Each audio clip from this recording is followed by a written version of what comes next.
Hello বন্ধুরা, welcome back to my channel flavours by Shubhra. আজ তৈরি করব কালো জিরে পাবদা। পাবদা মাছটা আমি ধুয়ে পরিষ্কার করে নিয়েছি। দিয়ে দিচ্ছি লবণ হলুদ,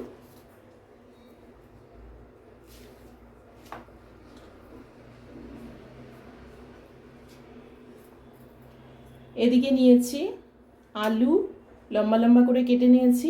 এখানে নিয়েছি শুধু কালো জিরে বাটা 1 চামচের মতো, আর রয়েছে আদা কাঁচা লঙ্কা পেস্ট, আর এটা রয়েছে টমেটো পেস্ট। প্রথমে কড়াইতে সর্ষের তেল গরম করে নিয়ে দিয়ে দিচ্ছি একটু লবণ। পাবদা মাছ কড়াইতে লেগে যায়, তাই প্রথমে লবণটা দিয়ে নিলাম।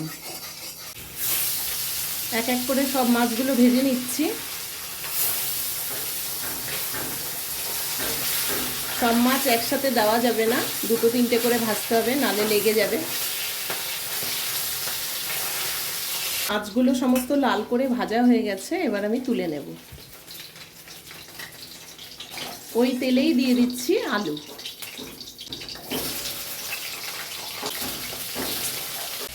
আলুটা একটু ভেজে নিয়ে দিয়ে দিচ্ছি লবণ হলুদ। লবণ দিলাম,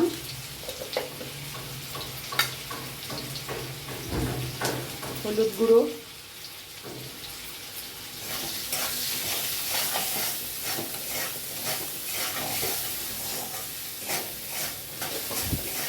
এবার দিচ্ছি আদা কাঁচা লঙ্কার পেস্ট।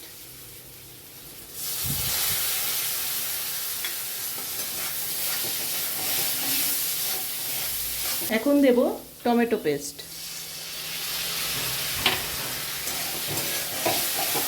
টমেটোর কাঁচা গন্ধটা চলে গেলে তারপরে সব শেষে আমি দেব কালো জিরে। কালো জিরে দিয়ে বেশিক্ষণ কষানো যাবে না, তাহলে তেতো হয়ে যাবে।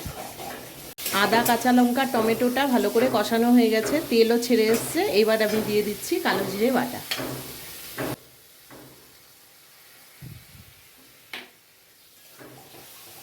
এই গরমে যখন খুব রিচ খাওয়া যায় না, এটা খুব সুন্দর একটা পাতলা হালকা ঝোল হয়, খেতেও খুব ভালো হয়। এবার কষানো হয়ে গেছে, দিয়ে দিচ্ছি জল। ঝোলটা পাতলাই হবে, জল বেশি করেই দেব। ঝোল ফুটে উঠেছে, এবার আমি মাছগুলো এক এক করে ছেড়ে দিচ্ছি।